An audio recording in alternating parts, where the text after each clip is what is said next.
wanted to provide a little bit of a window into some of the work that happens every day at Communities of Belonging. There's a gentleman who is currently incarcerated who has been on the inside for almost 13 years, and he's due to be released in just a couple of months. And he's reached out and been in touch with lots of questions about our restorative home and our program. And I've just been really inspired by his drive and motivation and commitment to moving his life forward in a really good way.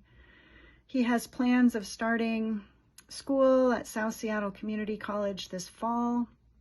And his plan is to transfer to University of Washington and to get a law degree after that. And I've had contact both by phone when he's called from prison a few different times, as well as email contact through his father, who is on our mailing list. And he just submitted the release address to the folks at Department of Corrections to see if our property could be accepted for him. So that can happen 60 days before release.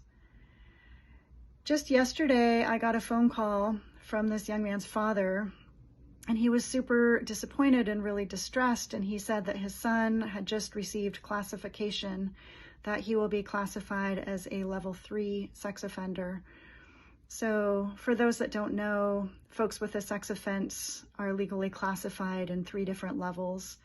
And whether or not it's reasonable or accurate or based on data, the levels, the higher the level, the social perception is that person is a greater risk. So when somebody has a classification of a level 3, that means there's barriers with housing, there's barriers with jobs, there's barriers with so many things going forward. And that stigma basically lasts the rest of someone's life unless they try and appeal that and things change. So the father called and said, basically, this terrible thing happened, and my son is so sad because it means he can't be part of your program. And I gently paused him and told him that Communities of Belonging does not have any barriers due to anyone's criminal history.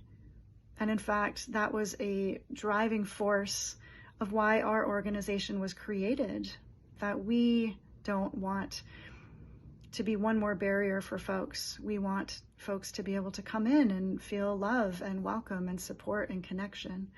And of course, that individual still needs to be approved by Department of Corrections. The release address still has to go through all of the vetting process. But from our end, our organization does not put limitations on somebody. So I spoke these words, and I think this man nearly cried. He got really choked up. He thanked me profusely. He ended the call abruptly.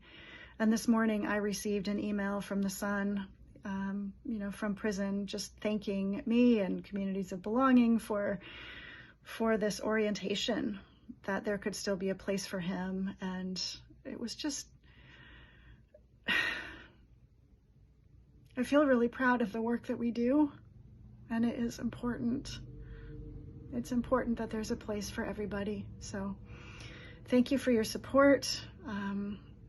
Thank you for your prayers for this particular individual, that he lands in the right place, whether it's with us or somewhere else.